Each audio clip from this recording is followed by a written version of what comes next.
नमस्कार मित्रांनो कापूस उत्पादक शेतकऱ्यांना आणि सोयाबीन उत्पादक शेतकऱ्यांना आता अनुदान हे वाटप केलं जाणार आहे। तर मित्रांनो याच्यासाठी कोणते शेतकरी पात्र असणार आहेत, याच्यासाठी अर्ज कसा भरायचा आहे, कुठं भरायचा आहे, कुठं द्यायचं आहे, याबद्दलची संपूर्ण सविस्तर माहिती आपण या व्हिडिओमध्ये पाहणार आहोत। तेव्हा व्हिडिओला थोडं सुद्धा कुठं स्किप करू नका।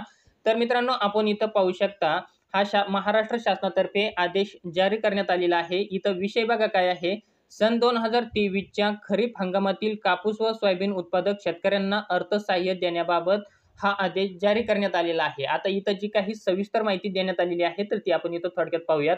उपरोक्त विषयान्वये संदर्भ दिन क्रमांक शासन निर्णयान्वये राज्यातील सन 2023च्या खरीप हंगामातील ई पीक पाणीवरील नोंदीत कापूस व सोयाबीन व उत्पादक शेतकऱ्यांना अर्थसहाय्य मंजूर करण्याबाबत हा शासन निर्णय निर्गमित करण्यात आलेला आहे।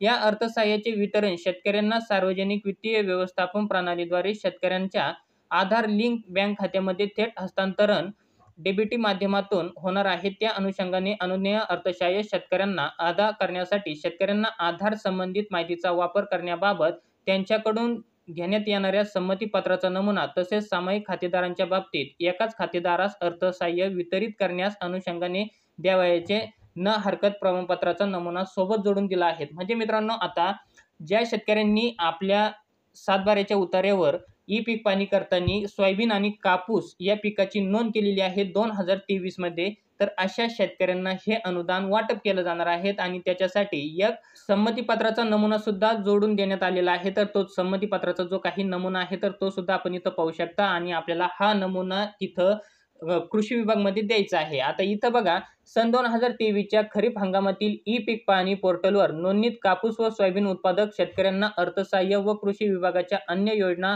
अंतर्गत अनुदान सुविधा उपलब्ध करून देण्याकरिता मी खालील सही करणार या संमतीपत्राद्वारे माझ्या आधार क्रमांकाचा वापर करून त्या आधारे बायोमेट्रिक आणि किंवा तत्सम प्रणालीद्वारे प्राप्त वैधतेसह मला मिळवायचा लाभासाठी आधार वित्तीय व इतर अर्थसहाय्य लाभ सेवा यांचे लक्षित वितरित अधिनियम 2016 नुसार संमती देत आहे। म्हणजे मित्रांनो आता इथं आपल्याला काय करायचं आहे की आपल्याला इथं एक अर्ज देण्यात आलेला आहे, संमतीपत्र देण्यात आलेलं आहे। तर इथं आपल्याला आपलं गाव नाव वगैरे टाकून आपल्याला हे संमतीपत्र कृषी विभागामध्ये द्यायचं आहे। तर आता हे संमतीपत्र कसं भरायचं आहे तर ते सुद्धा आपण इथं थोडक्यात पाहणार आहोत। तर मित्रांनो इथं बघा सगळ्यात वरती आपल्याला आपला जिल्हा टाकायचा आहे, त्यानंतर तालुका टाकायचा आहे, गाव टाकायचं आहे, त्यानंतर इथं शेतकऱ्याचे संपूर्ण नाव येणार आहे, मराठीमध्ये भरायचं आहे, त्यानंतर इंग्लिशमध्ये नाव टाकायचं आहे, त्यानंतर इथं आधार क्रमांक आपल्याला हा इंग्लिशमधून टाकायचा आहे, त्यानंतर इथं शेतकऱ्याचा मोबाईल क्रमांक टाकायचा आहे, त्याच्यानंतर इथं दिनांक टाकायचे आहे आणि खाली अर्जदाराचं नाव टाकून इथं सही करायची आहे। आता त्यानंतर मित्रांनो जे सामायिक खातेदार आहे ज्यांचं एकत्र क्षेत्र आहे तर त्यांना सुद्धा इथं एक हमीपत्र जोडून द्यायचं आहे, संमतीपत्र जोडून द्यायचं आहे। तर त्यांच्यासाठी इथं काय करायचं आहे, इथं आम्ही म्हणजे ज्याच्या नावाने इथं तुम्हाला जिल्हा तालुका गाव अशा प्रकारे इथं तुमचा संयुक्त खाते क्रमांक म्हणजे गट नंबर जो काही असेल तर तो तुम्हाला इथं टाकायचा आहे। त्यानंतर इथं तुम्हाला तुमचं नाव ज्याच्या नावाने तुम्हाला हे अनुदान घ्यायचं आहे तर त्याचं नाव टाकायचं आहे मराठीमध्ये, नंतर इंग्लिशमध्ये नाव टाकायचं आहे। त्यानंतर इथं तुमचा ज्याच्या नावाने घ्यायचा आहे त्याचा आधार क्रमांक आणि इथं खातेदार मोबाईल नंबर, तर इथं मोबाईल नंबर टाकायचा आहे आणि त्याच्यानंतर इथं खाली बघा खातेदाराचे नाव आणि त्याच्या पुढं संमतीबाबत सही।